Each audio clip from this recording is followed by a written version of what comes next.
Haleluya. Puji Tuhan, saya sampaikan selamat pagi dan salam sejahtera dalam Tuhan kita Yesus Kristus. Sungguh bersyukur pagi ini kita boleh kembali bersama-sama beribadah untuk menikmati persekutuan dengan Tuhan dan juga dengan sesama orang percaya.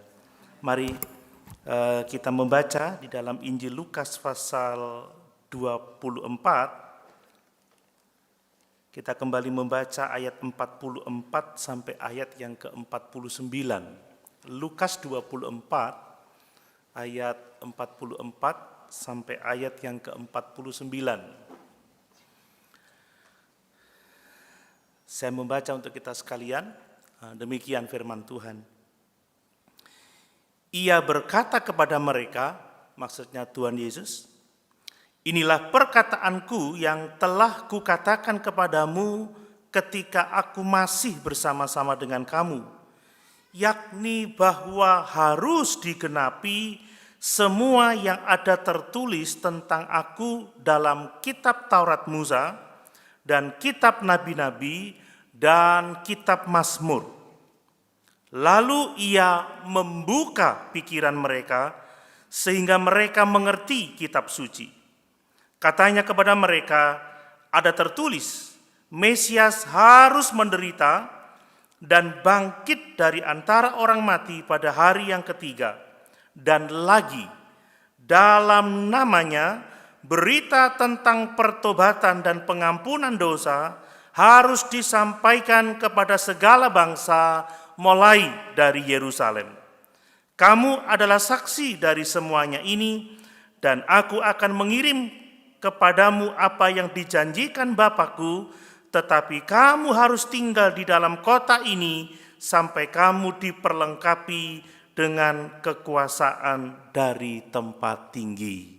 Haleluya. Puji Tuhan.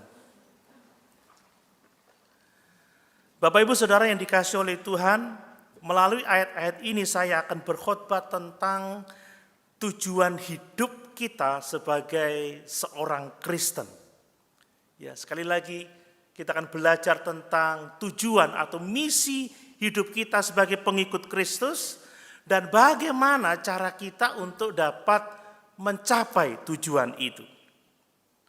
Berbicara tentang misi atau tujuan dalam hidup ini itu sangat penting, sebab tanpa tujuan hidup akan kehilangan arah. Tanpa tujuan maka yang kita kerjakan akan sembarangan dan tidak mengarah ke satu tempat tertentu. Tanpa tujuan hidup ini tidak akan memiliki makna. Dan kita membaca di firman Tuhan bahwa tujuan hidup orang percaya itu berasal dari Tuhan. Amin. Kita tidak menetapkan tujuan hidup kita sendiri, sebab kita telah dibeli dan harganya telah lunas dibayar. Kita sepenuhnya adalah milik Allah. Kita sepenuhnya adalah hamba-hamba Allah. Maka tujuan hidup kita haruslah tujuan hidup yang berasal dari Tuhan. Sekali lagi, karena tujuan hidup kita adalah berasal dari Tuhan, maka kita harus paham apa kata Tuhan tentang tujuan hidup kita. Dan kita juga harus sungguh-sungguh bersandar kepada Tuhan, supaya kita dapat mencapai tujuan itu, sebab tanpa Tuhan, tanpa Yesus, kita tidak dapat berbuat apa-apa. Nah, Bapak Ibu yang dikasihi oleh Tuhan, teks yang kita baca tadi itu berbicara tentang bagaimana Yesus itu hidup sesuai dengan tujuan Allah yang ditetapkan atas dirinya dan yang telah ditulis dalam Alkitab. Ya, Yesus teladan bagi kita bagaimana hidup sesuai dengan tujuan yang dikehendaki Allah bagi kita. Dia tidak datang untuk mengerjakan misinya sendiri, dia tidak hidup untuk melakukan kehendaknya sendiri, tetapi dia datang, dia hidup, dia mengalami segala sesuatu sebagai penggenapan dari apa yang sudah tertulis di Alkitab tentang dirinya. Ini luar biasa. Ini luar biasa. Dan dari ayat-ayat ini juga, kita juga melihat bagaimana Yesus menyatakan apa yang menjadi tujuan hidup kita orang-orang percaya berdasarkan pada tujuan hidupnya. Dan Yesus menegaskan di bagian-bagian terakhir dari pasal 24 ini, bahwa tujuan orang-orang percaya adalah untuk memberitakan pertobatan, untuk memberitakan pengampunan dari dosa dalam nama Tuhan Yesus Kristus. Amin. Ini yang harus menjadi tujuan hidup kita. Sebagai orang percaya, sebagai gereja, sebagai pengikut Kristus, tujuan hidup kita haruslah memberitakan pertobatan di dalam nama Yesus. Tujuan hidup kita adalah memberitakan pengampunan dosa di dalam nama Tuhan Yesus Kristus. Saya akan membahas dua hal.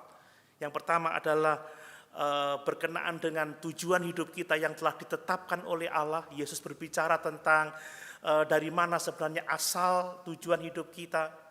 Ya, apa yang menjadi tema dari pemberitaan kita tentang pertobatan dan pengampunan dosa, kemudian tentang bagaimana kita dapat mencapai tujuan hidup itu dengan pertolongan Allah saja. Mari kita melihat dua bagian itu. Yang pertama, mari kita perhatikan bahwa tujuan hidup kita adalah memberitakan pertobatan dan pengampunan dosa dalam nama Tuhan Yesus Kristus. Mari kita baca kembali di ayat yang ke-47. Dan lagi dalam namanya berita tentang pertobatan dan pengampunan dosa harus disampaikan kepada segala bangsa mulai dari Yerusalem. Apa yang menjadi tujuan Kristus itu harus menjadi tujuan hidup kita. Amin. Dia mengerjakan karya keselamatan di atas kayu salib yang memungkinkan kita datang kepada Allah oleh karena anugerahnya. Dan untuk itu dia mengatakan bahwa berita tentang pertobatan, berita tentang pengampunan dosa harus diberitakan kepada segala bangsa mulai dari Yerusalem. Dan tujuan Kristus ini yang telah digenapi melalui kematiannya di atas kayu salib harus menjadi tujuan kita. Sebab di akhir kata dia mengatakan, dan kamu adalah saksi-saksiku. Kamu adalah yang akan memberitakan tentang pertobatan itu. Kamu yang akan memberitakan tentang pengampunan dosa di dalam namaku. Jadi inti kekristenan adalah hidup dalam pertobatan. Inti kekristenan adalah hidup di dalam pengampunan dosa. Itu sebabnya Bapak Ibu, kalau kita mau benar-benar ingin ya memberitakan pertobatan, memberitakan pengampunan dosa di dalam nama Yesus, maka yang pertama-tama kita haruslah orang-orang yang sudah sungguh-sungguh bertobat. Loh, nggak ada amennya. Kita harus jadi orang-orang yang sungguh-sungguh bertobat dan menikmati pengampunan dosa itu.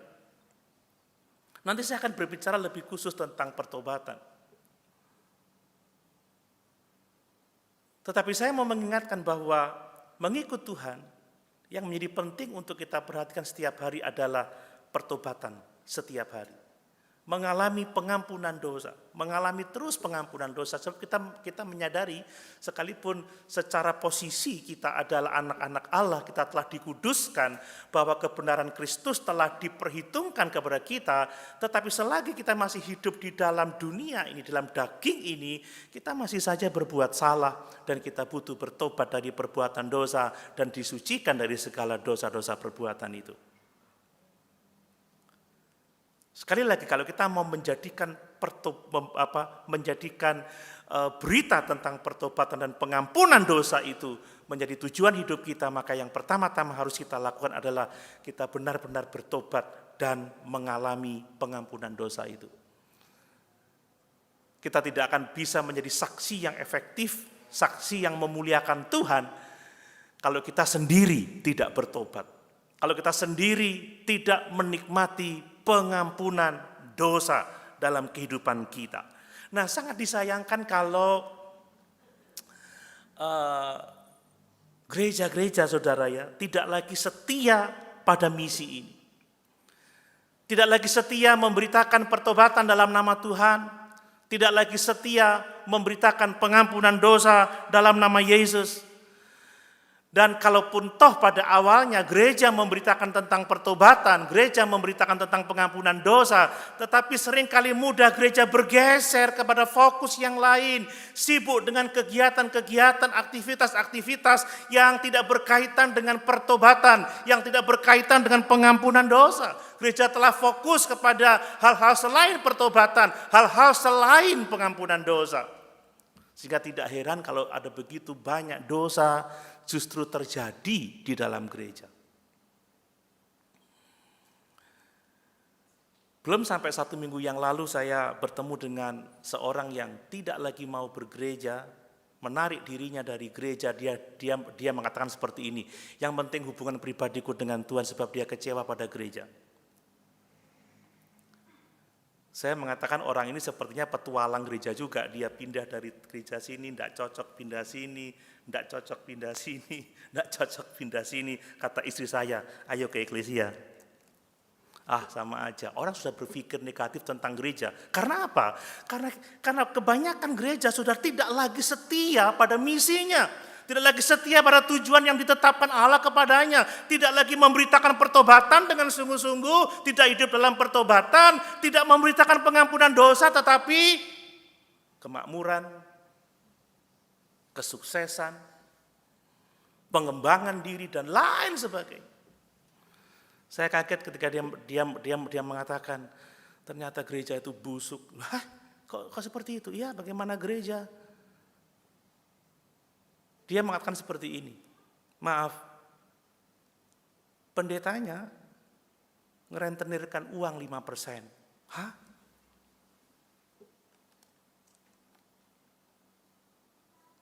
Ada saksi. Saya didatangi oleh Pak Pendeta, saya dibesuk, apa yang dikatakannya? Kamu ada uang nganggur enggak? Kalau ada uang nganggur, kasih saya leasingkan 5%. Seperti itukah kehidupan gereja? Lalu apa yang dikhotbahkan oleh seorang pendeta yang seperti itu?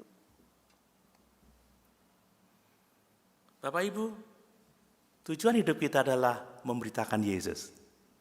Amin.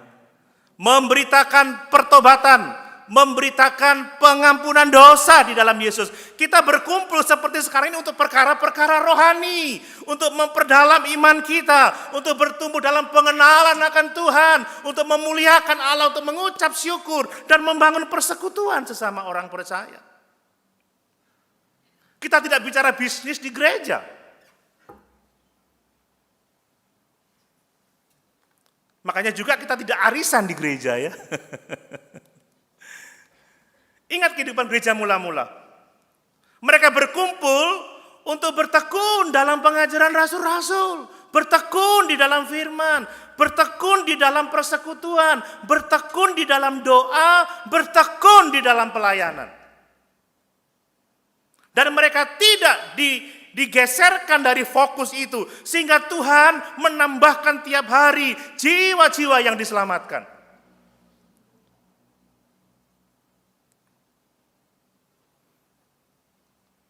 Jangan sampai gereja bergeser dari tujuan Allah, sehingga kita tidak menjadi berkat, justru menjadi batu sandungan.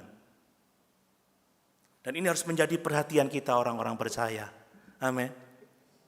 Ya, saya juga heran ya kalau ukuran jemaat yang sukses, ukuran jemaat yang diberkati Tuhan itu kalau isinya adalah orang-orang yang sukses secara finansial, yang sukses secara jasmani. Tetapi Tuhan melihat kita tidak berdasarkan perkara-perkara itu. Dia melihat sejauh mana hubungan kita dengan Dia. Bukan berarti bahwa kita tidak boleh berhasil, tidak.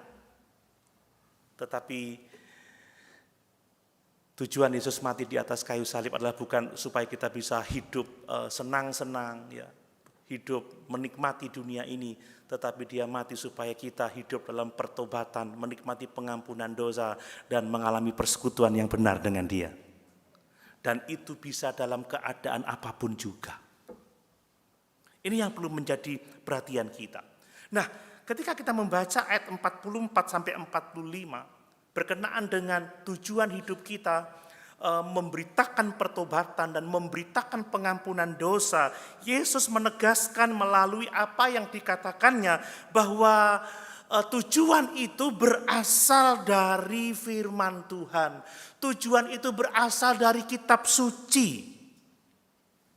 Kita baca lagi ayat 44 sampai 45. Saya ingin kita menggali ini Bapak Ibu ya. Perhatikan itu.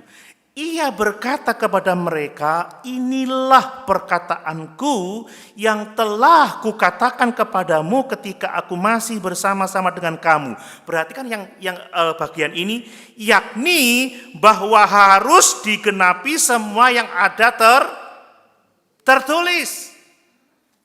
Wow, harus digenapi. Semua yang ada tertulis tentang aku dalam kitab Taurat, Musa dan kitab nabi-nabi dan kitab Mazmur. Lalu ia membuka pikiran mereka sehingga mereka mengerti kitab suci.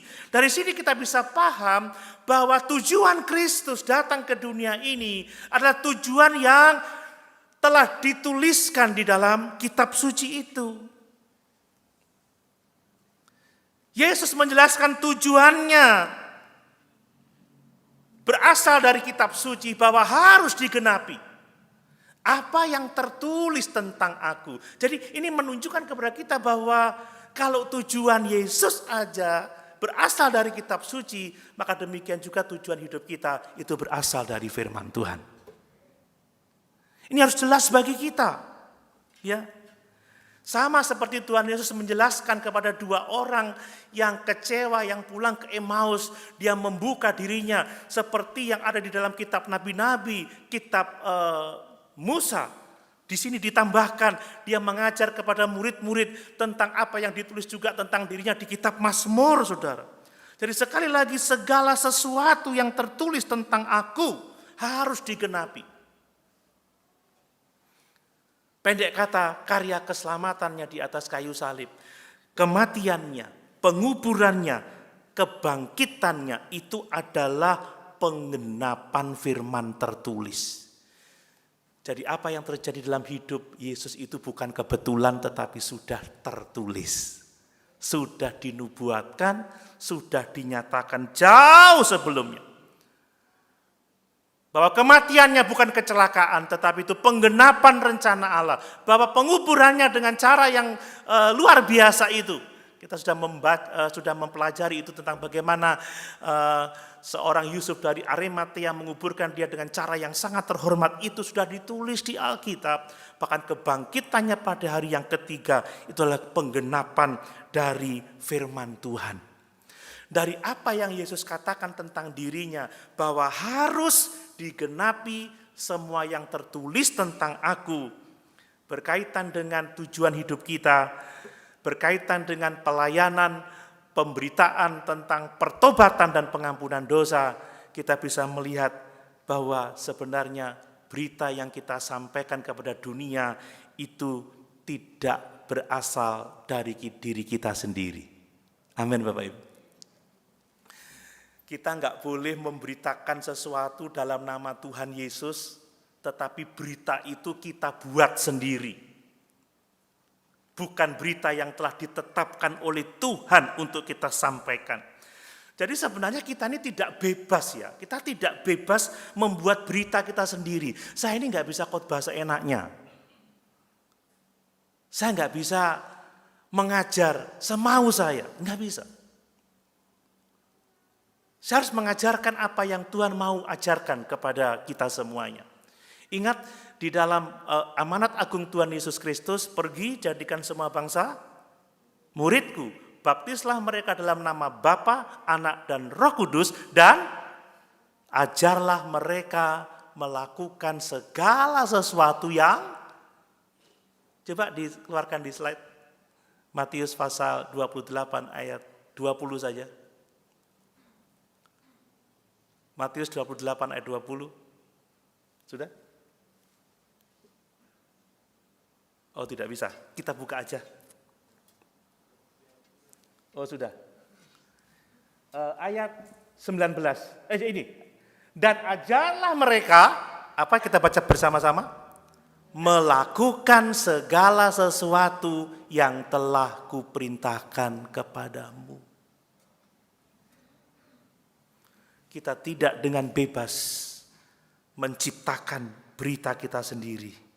Amin, Bapak Ibu. Yesus tidak memberitakan sesuatu yang lain, tetapi sesuatu yang telah ditulis dalam kitab suci. Dia menggenapkan apa yang ditulis dalam kitab suci. Kalau kita membaca di sini, Yesus menulis apa? Kamu adalah saksiku. Bapak Ibu, para murid bukanlah seorang filsuf yang hebat seperti filsuf-filsuf Yunani yang kita kenal. Dia bukan seorang psikolog yang hebat, dia bukan seorang sarjana teologi, bahkan mungkin magister teologi atau bahkan doktor teologi. Bukan. Dia bukan mereka bukan orang-orang yang cakap membuat berita, yang cakap menulis artikel dan lain sebagainya, saudara. Tetapi mereka adalah saksi, itu ayat 48, dan kamu adalah saksi. Saudara, saksi itu tidak mengarang cerita. Amin. Saksi itu menceritakan apa yang telah mereka lihat, apa yang telah mereka dengar. Dan apa yang telah mereka lihat dan mereka dengar harus mereka beritakan dengan setia. Itulah berita tentang karya Kristus yang telah mati memikul dosa-dosa manusia, dikuburkan dan bangkit pada hari yang ketiga untuk memberikan kehidupan yang kekal bagi setiap orang yang percaya kepadanya. Jadi saya yang berkhotbah seperti ini, saya adalah saksi. Saya memberitakan apa yang saya baca di Alkitab. Saya memberitakan apa yang saya lihat, yang saya dengar dari firman Tuhan. Dan saya tidak boleh mengarang berita saya. Bahkan mungkin berita-berita itu akan menguntungkan saya karena membuat jemaat bersemangat. Membuat jemaat haleluyanya besar.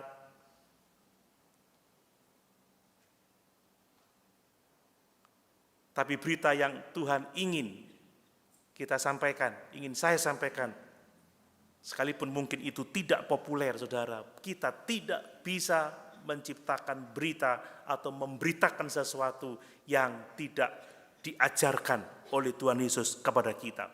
Jadi sekali lagi, berita yang kita sampaikan tentang pertobatan, tentang pengampunan dalam nama Yesus, itu harus berasal dari firman Tuhan.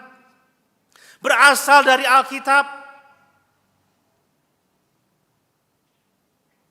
Makanya para pelayan-pelayan firman harus benar-benar bertumbuh di dalam pengenalan akan pokok-pokok ajaran yang sehat itu.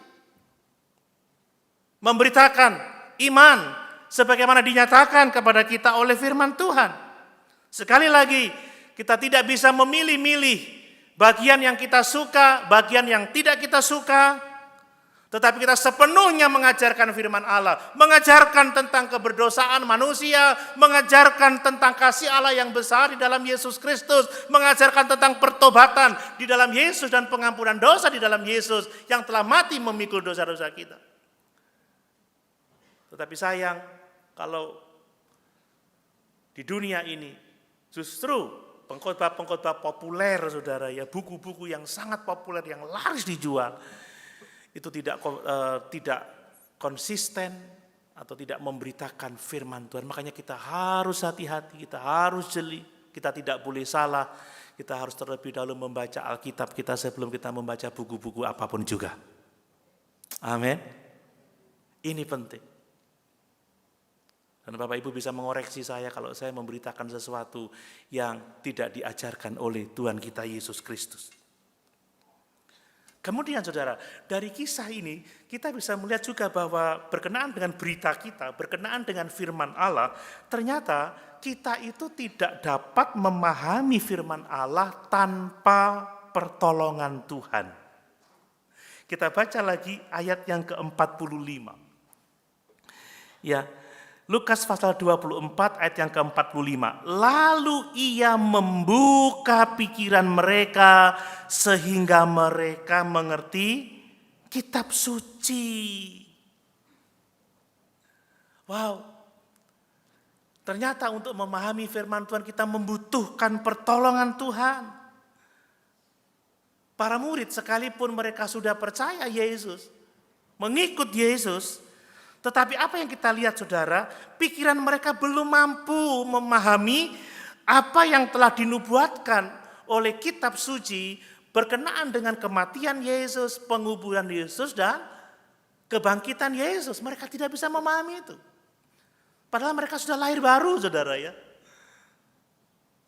Sampai Yesus membuka pikiran mereka, baru mereka ngerti. Bahasa Jawanya, baru mereka ngeh, saudara ya.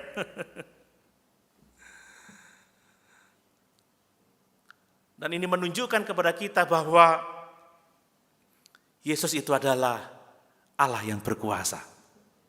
Dia adalah pribadi kedua dari Allah Trinitas, saudara. Bagaimana dia mempunyai kuasa untuk membuka pikiran manusia untuk memahami hal-hal yang dituliskan di dalam kitab suci. Kadang-kadang kenapa ya kita baca Alkitab kok nggak ngerti, bingung, apalagi membaca perjanjian lama. Saudara, berdoalah, Tuhan buka pikiran saya. Amin. Kalau Bapak Ibu mungkin tidak bisa memahami khotbah yang padahal sudah dijelaskan dengan begitu gamblang, berdoalah, Tuhan buka pikiran saya. Dan saya kalau membaca Alkitab, saya berdoa, Tuhan buka pikiran saya. Tuhan buka pikiran saya. Apa yang ingin Engkau katakan dari firman Tuhan ini, dan apa yang harus saya beritakan. Buka pikiran saya. Kita tidak bisa membaca Alkitab tanpa pertolongan Roh Kudus. Amin. Maksud saya tidak bisa memahami dengan sungguh-sungguh kebenaran firman Tuhan tanpa pertolongan Roh Kudus. Sebab apa, saudara? Sebab firman Tuhan itu hal-hal rohani yang tidak mungkin dipahami oleh manusia duniawi. Coba kita baca 1 Korintus pasal 2 ayat 11 sampai 16. 1 Korintus pasal 2 ayat 11 sampai 16. Ini ayat yang penting bagi kita. Lihat, siapa gerangan di antara manusia yang tahu apa yang terdapat di dalam diri manusia selain roh manusia sendiri yang ada di dalam dia? Demikian pula lah tidak ada orang yang tahu apa yang terdapat di dalam diri Allah selain oleh roh Allah. Kita tidak menerima roh dunia, tetapi roh yang berasal dari Allah, supaya kita tahu apa yang dikaruniakan Allah kepada kita. Dan karena kami menafsirkan hal-hal rohani kepada mereka yang mempunyai roh, kami berkata-kata tentang karunia-karunia Allah dengan perkataan yang bukan diajarkan kepada kami oleh hikmat manusia, tetapi oleh roh. Tetapi manusia duniawi tidak menerima apa yang berasal dari roh Allah, karena hal itu baginya adalah suatu kebodohan dan ia tidak dapat memahaminya, sebab hal itu hanya dapat dinilai secara rohani. Tetapi manusia rohani, perhatikan, menilai segala sesuatu, tetapi ia sendiri tidak dinilai oleh orang lain, sebab siapakah yang mengetahui pikiran Tuhan sehingga ia dapat menasihati dia? Tetapi kami memiliki pikiran Kristus. Jadi saudara, mintalah Tuhan membuka pikiran kita, supaya kita bisa memahami firman Tuhan. Mungkin ada orang-orang yang sangat pandai mengajar, orang-orang yang sangat persuasif, dia bisa membujuk orang untuk percaya, dia bisa membujuk orang untuk datang beribadah, untuk mendengarkan khotbah, tetapi hanya Yesus yang bisa membuka pikiran orang itu. Amin. Paulus berkata apa? Kalau Injil yang kuberitakan itu masih juga tertutup, secara secara bebas saya katakan itu bukan salahku.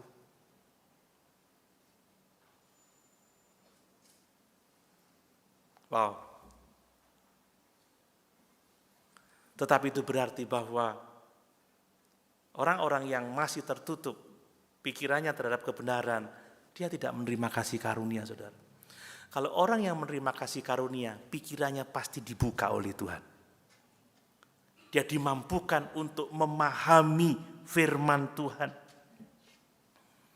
Jadi saat Bapak Ibu membaca firman, Saat Bapak Ibu Saudara mendengarkan firman Tuhan atau menyampaikan firman Tuhan, menyampaikan berita tentang pertobatan, berita tentang pengampunan dosa, mintalah Tuhan membuka pikiran kita dan orang-orang yang siap mendengarkan kita.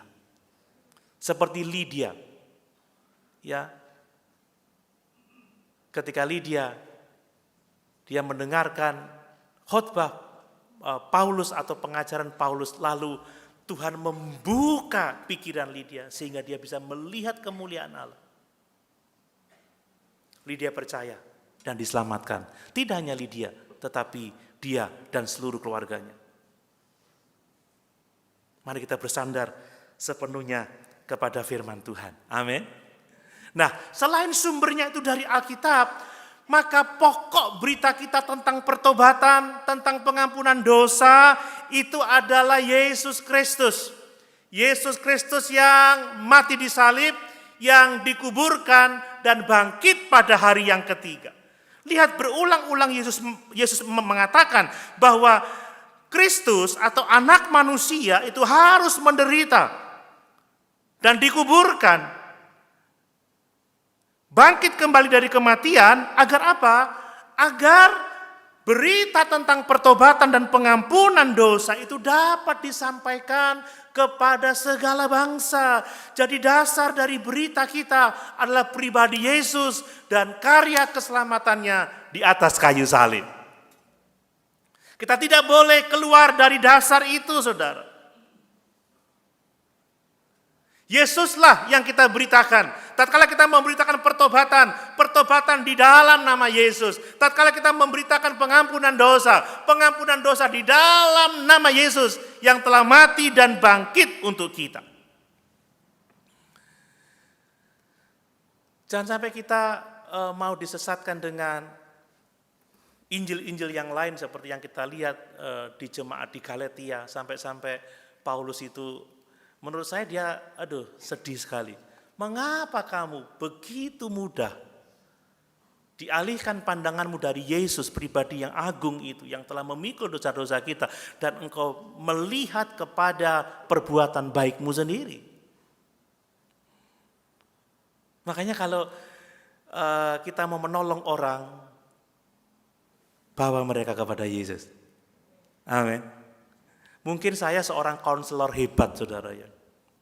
Atau saya seorang penasihat yang sangat-sangat pandai. Saya bisa menasihati orang, bisa menunjukkan bagaimana resolusi hidup. Ya, misalkan ini sudah mau tahun 2024, resolusi hidup di tahun 2024 supaya kita menjadi orang yang bla bla bla bla bla bla. Tapi kalau orang tidak berjumpa dengan Yesus, hidupnya tidak akan pernah berubah. Tidak akan pernah berubah. Hanya orang-orang yang sungguh-sungguh berjumpa dengan Yesus melalui Injil, yang adalah kekuatan Allah, yang menyelamatkan setiap orang yang percaya, hidup orang itu dapat diubahkan. Setelah para rasul melihat Yesus yang bangkit itu, baru hidupnya diubahkan. Karena dia yang punya kuasa untuk menolong kita. Amin. Yesus yang telah menyelesaikan masalah keberdosaan kita. Yesus yang telah mendamaikan kita dengan Allah. Yesus yang telah mengerjakan semuanya. Dan kita butuh datang kepada Yesus, percaya di dalam namanya. Dan itu yang akan membuat kebenarannya itu diperhitungkan kepada kita. Dan dosa-dosa kita telah diperhitungkan kepada Dia yang dipikulnya di kayu salib. Sehingga hanya oleh anugerah dan iman saja kita diselamatkan. Jadi fokus berita kita adalah Yesus, bawa orang kepada Yesus. Yesus yang mati, yang dikuburkan dan bangkit pada hari yang ketiga untuk keselamatan orang berdosa. Orang harus dibawa kepada Yesus. Kita harus memuliakan Yesus. Orang harus memeluk Yesus. Beberapa waktu yang lalu saya sampaikan, sekalipun kekristenan itu juga berbicara mengenai seperangkat doktrin. Ya betul. Atau seperangkat aturan moral, tetapi doktrin moral hebat tanpa Yesus tidak ada artinya. Loh, mana amin ya? Saya boleh doktor teologi, saya boleh mengerti begitu banyak doktrin yang hebat. Saya boleh berlaku ramah dengan sopan santun yang hebat. Tapi kalau saya nggak punya persekutuan dengan Tuhan, saya binasa. Ingat Matius pasal 7. Orang komplain, bukankah aku telah bernubuat demi namamu? Aku melakukan ini dan itu demi namamu.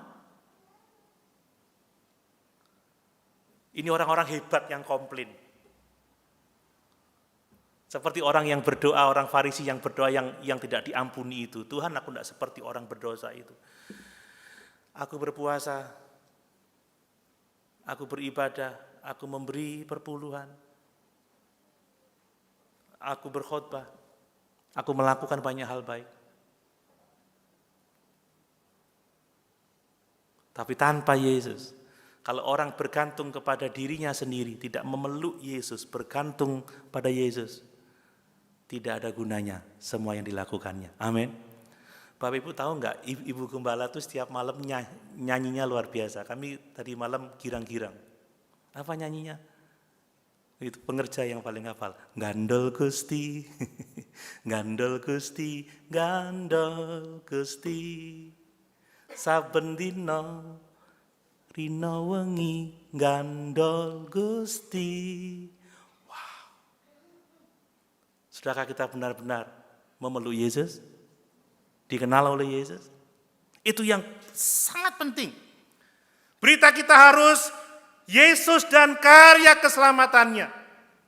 Tidak boleh yang lain. Orang harus dibawa untuk melihat kemuliaan Yesus dan menerima kasih karunia-Nya yang besar. Bukan untuk segala pergumulan kita, datang kepada Yesus. Dia berkata, mari kepadaku, semua yang letih lesu dan berbeban berat, aku akan memberikan kelegaan kepadamu. Amin. Nah, apa yang dapat diajarkan dari salib Yesus, saudara? Kalau kita membaca dari kitab suci, kita menemukan bahwa pekerjaan Yesus di atas kayu salib itu harus menuntun kita kepada pertobatan. Amin. Amin. Bapak Ibu, kalau kita melihat Yesus mati karena dosa-dosa kita, menggantikan kita, maka kita tidak bisa tidak, kita harus bertobat. Ini menjadi bagian yang sangat penting. Makanya saudara, berita tentang pertobatan dan pengampunan dosa itu harus disampaikan kepada segala bangsa, mulai dari Yerusalem. Karena apa? Yesus sudah memikul dosa-dosa kita, menebus kita dari segala dosa, maka itu harusnya menuntun kita kepada pertobatan dan penerimaan akan pengampunan dosa itu. Kalau Bapak Ibu memperhatikan awal pelayanan Yesus sampai pada saat sebelum kenaikannya, apa yang diberitakan? Bertobatlah sebab kerajaan Allah sudah dekat. Pada waktu dia pertama melayani, dia berkata apa? Bertobatlah, bertobatlah, sebab kerajaan Allah sudah dekat. Dan sebelum dia naik ke surga, dia berkata kepada murid-muridnya, dan berita tentang pertobatan, berita tentang pengampunan dosa harus diberitakan. Jelas bahwa kematian Yesus harus menuntun kita kepada pertobatan. Bicara tentang pertobatan, pertobatan itu adalah karunia Allah. Saya sudah khotbahkan di minggu sore di Kisah Rasul pasal yang kedua. Ya, ketika Petrus berkhotbah dia mengatakan seperti ini, bahwa Allah ternyata telah mengaruniakan pertobatan kepada bangsa-bangsa. Pertobatan itu adalah karunia Allah. Kita tidak bisa bertobat dengan kekuatan kita sendiri. Kita membutuhkan pertolongan Tuhan untuk kita bertobat. Dan bertobat ini tidak dapat dipisahkan dengan iman. Coba kita baca Kisah Rasul 2 ayat 38. Kisah Rasul 2 ayat 38.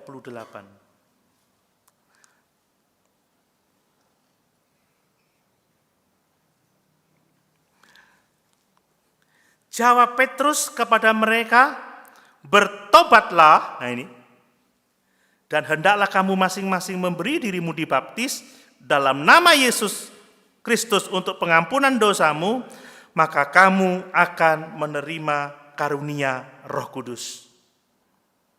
Kemudian kita baca pasal 3 ayat yang ke-19, coba lihat. Pasal 3 ayat yang ke-19. Karena itu sadarlah dan bertobatlah supaya dosamu dihapuskan. Petrus khotbahnya pertobatan karena dia mendengar mandat dari juru selamatnya. Berita tentang pertobatan ini harus disampaikan. Kemudian pasal 5 ayat 31 coba kita baca. Pasal 5 ayat 31.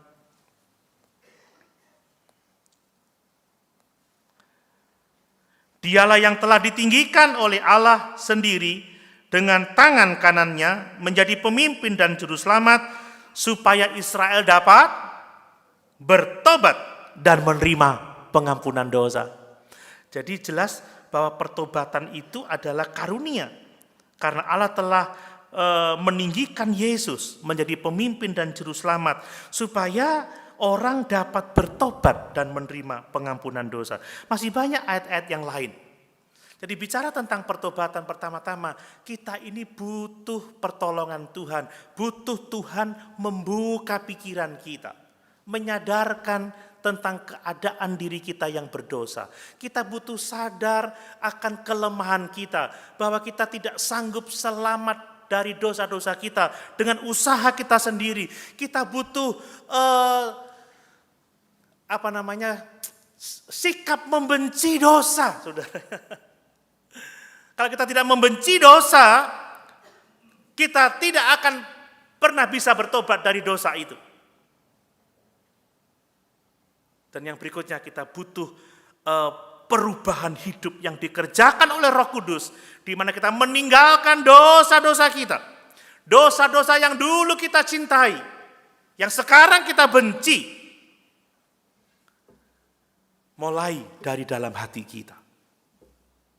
Ini adalah karunia Allah. Kalau Tuhan tidak membuka pikiran kita, memberi penerangan, kalau Tuhan tidak membuat kita sadar akan kelemahan kita, ketidakberdayaan kita, kalau Tuhan tidak memberikan rasa jijik terhadap dosa, maka tidak akan pernah terjadi perubahan dalam hidup kita. Ya, banyak orang kalau melayani hebat, tetapi di luar sana ada area-area gelap yang disembunyikan. Kelihatan ramah tetapi pikirannya jahat. Hatinya penuh dengan akar pahit yang mengacaukan banyak orang. Ini harus hati-hati. Jadi pertobatan itu adalah karunia Allah. Jika kita sulit bertobat atau tidak memiliki hati yang bertobat, berdoalah supaya Tuhan mengaruniakan pertobatan dalam hidup kita. Kalau Bapak Ibu tidak bisa membenci dosa tertentu, aku terikat dengan ini. Ya, aku terikat dengan ini. Berdoa, Tuhan, beri aku pertobatan. Tuhan, beri aku membenci dosa ini. Kalau kita tidak sampai benci, saudara, menjauh kalau tidak benci, bahaya, saudara. Mungkin ini seorang suami bilang sama istrinya, loh ma gak usah cemburu lah, kan jauh, dia di Amerika. Iya, tapi video callan tiap hari. Text message. Tapi kalau benci, sekalipun dekat kita akan menjauh. Amin. Amin. Saudara, kalau kita belum benci dosa, kalau masih menjauhi dosa, wah itu gawat. Saya ini dulu sempat menjauhi nasi goreng. Tapi saya nggak benci nasi goreng. Jadi ada waktu-waktunya saya cari lagi nasi goreng. Kemarin minggu saya bilang sama istri saya, ma, kepengen nasi goreng aku. Ya wis gak apa-apa sekali-kali. Sungguhan tidak beli sendiri, ditraktir sama Le. Terus kemarin setelah acara penguburan kami makan bersama keluarga. Istri saya bilang, "Pak, mau makan apa?" "Sego goreng ayo." Padahal gak oleh makan sego goreng saya loh saudara ya. Gak boleh. Karena minyak. Kenapa saya bisa menjauhi beberapa waktu, tapi sekarang saya makan lagi nasi goreng, karena saya nggak benci nasi goreng.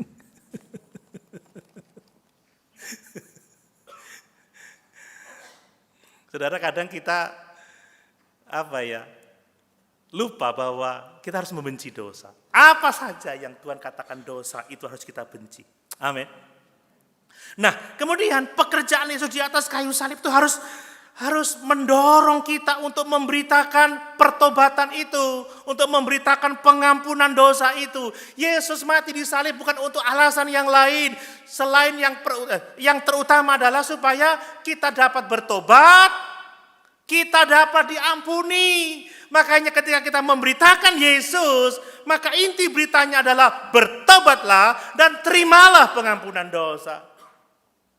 Ini yang harus terus didengungkan dalam kehidupan kita, dalam keseharian kita. Bukan berarti kita tidak boleh memikirkan yang lain, tidak. Tetapi dalam kerangka pertobatan itulah kita memikirkan yang lain, supaya pikiran kita, perkataan kita, tindakan kita tidak keluar dari pertobatan kita. Ini yang Tuhan tetapkan bagi kita. Dan sungguh kita bersyukur bahwa pengampunan dosa kita itu sifatnya tuntas. Amin. Sifatnya tuntas. Dalam 1 Yohanes pasal 1 ayat 7, coba kita baca 1 Yohanes 1 ayat yang ke-7. 1 Yohanes 1 ayat yang ke-7. Ya, tetapi jika kita hidup di dalam terang, sama seperti Dia ada di dalam terang, maka kita beroleh persekutuan seorang dengan yang lain, dan darah Yesus anaknya itu menyucikan kita daripada segala dosa. Amin. Bapak Ibu percaya? Ya, ternyata pertobatan dan pengampunan dosa itu sifatnya tuntas gitu ya. Karena dikatakan bahwa Dia telah menyucikan kita dari segala dosa.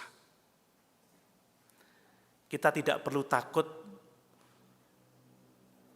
Kan kadang orang yang ngomong, nanti ketika kita mati itu akan terlihat dosa-dosa kita di masa lalu. Nanti ketika kita di hadapan Kristus akan dibuka semua aib kita, semua dosa-dosa kita.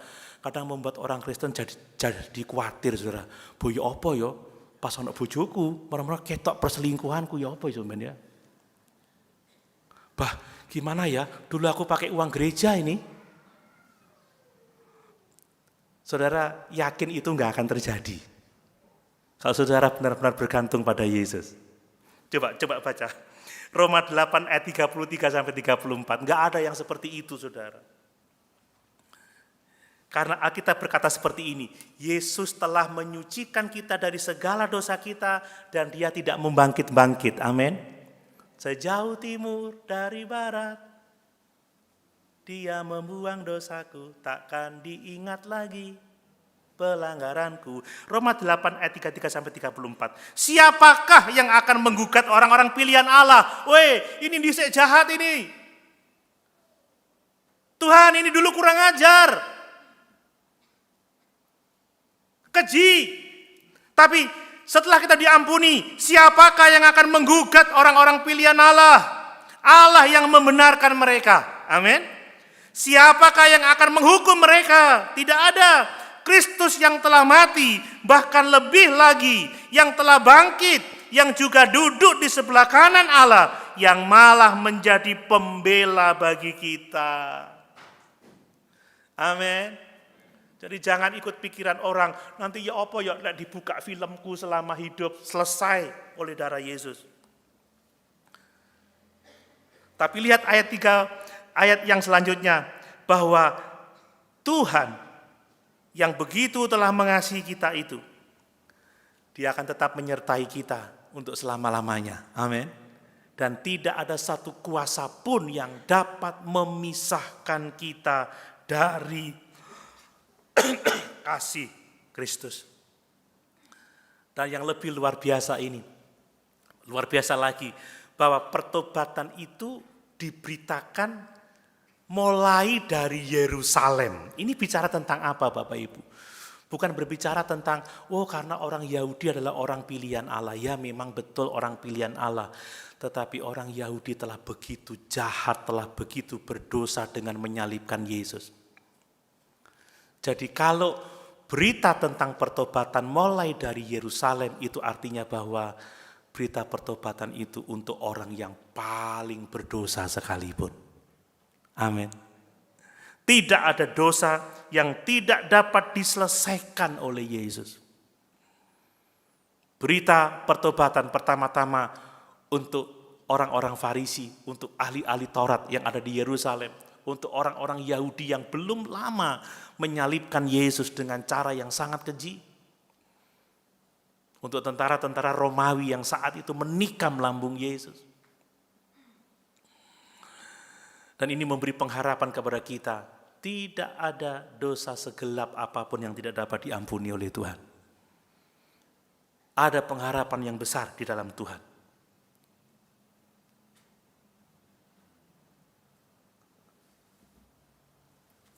Dan berkenaan dengan berita kita, maka saudara, ruang lingkup berita pertobatan adalah untuk segala bangsa. Amin. Saya tidak akan memberitakan ini secara panjang, tapi intinya kita tidak boleh memilih kelompok-kelompok tertentu yang akan menjadi sasaran dari pemberitaan Injil kita. Memang ada waktunya kita fokus melayani kelompok-kelompok tertentu, tetapi kita harus menjangkau segala bangsa dengan berita pertobatan dan pengampunan dosa itu. Amin. Nanti kita bicarakan di bagian yang lain tentang misi. Yang kedua, yang terakhir, bahwa untuk kita mencapai tujuan Allah itu, kita harus memiliki kuasa Roh Kudus. Itu ayat yang ke-49. Dan aku akan mengirim kepadamu apa yang dijanjikan Bapakku, tetapi kamu harus tinggal di dalam kota ini sampai kamu diperlengkapi dengan kekuasaan dari tempat tinggi. Haleluya. Setelah Yesus mengatakan tujuan atau tugas misi para murid untuk memberitakan berita pertobatan dan pengampunan dosa, Yesus mengatakan, aku akan mengirim kepadamu apa yang dijanjikan Bapakku. Kamu tidak boleh meninggalkan kota ini sampai kamu diperlengkapi dengan kekuasaan dari tempat tinggi. Ini berbicara mengenai kebutuhan kita akan kuasa Roh Kudus untuk kita dapat menjadi pemberita-pemberita firman, pemberita-pemberita Injil yang memberitakan pertobatan dan pengampunan dosa di dalam nama Tuhan Yesus Kristus. Saudara, tanpa Roh Kudus kita nggak akan berani memberitakan berita yang keras tentang pertobatan karena kita melihat bagaimana para rasul menderita karena Injil. Banyak orang percaya mati karena Injil. Ya, dunia ini hidup dalam kegelapan. Kalau kita mengusik mereka, itu memang penganiayaan. Itu sebabnya tanpa Roh Kudus, waduh susah.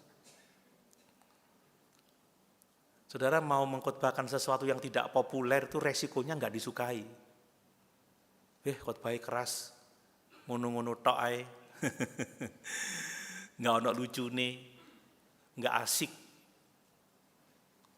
Terus tidak relevan dengan hidup sekarang ini loh, saudara, nggak relevan bagaimana? Sehebat-hebatnya hidup kita sekarang tanpa pertobatan, tanpa pengampunan dosa, kita akan binasa. Nggak relevan bagaimana sewaktu-waktu kita bisa mati. Ngeri. Kita harus benar-benar bergantung, bersandar pada pimpinan Roh Kudus untuk kita bisa memberitakan berita tentang pertobatan, berita tentang pengampunan dosa. Ini bukan berita yang gampang, saudara. Saya memberi contoh. Rasul Paulus itu, dia minta didoakan. Doakan aku supaya aku berani memberitakan Injil. Doakan aku supaya aku diberi kekuatan untuk memberitakan berita tentang pertobatan itu. Berita tentang pengampunan dosa itu. Saya berpikir, kalau Paulus saja yang seperti itu dipakai oleh Tuhan masih takut juga. Masih ada kekhawatiran juga tentang resikonya, bagaimana dengan kita? Kita butuh Roh Kudus. Kita butuh diperlengkapi dengan kuasa dari tempat yang maha tinggi itu. Saya mau menyampaikan lagi bahwa saat kita percaya, kita telah dimeteraikan dengan Roh Kudus. Tetapi yang perlu kita kembangkan adalah ketaatan kita, ketundukan kita, kesiapan kita diperlengkapi dengan kuasa dan ketaatan untuk kita memberitakan firman. Sebab sekali lagi Bapak Ibu, ya, memberitakan firman itu resikonya adalah aniaya. Memberitakan pertobatan, pengampunan dosa, resikonya adalah dibenci, tidak disukai.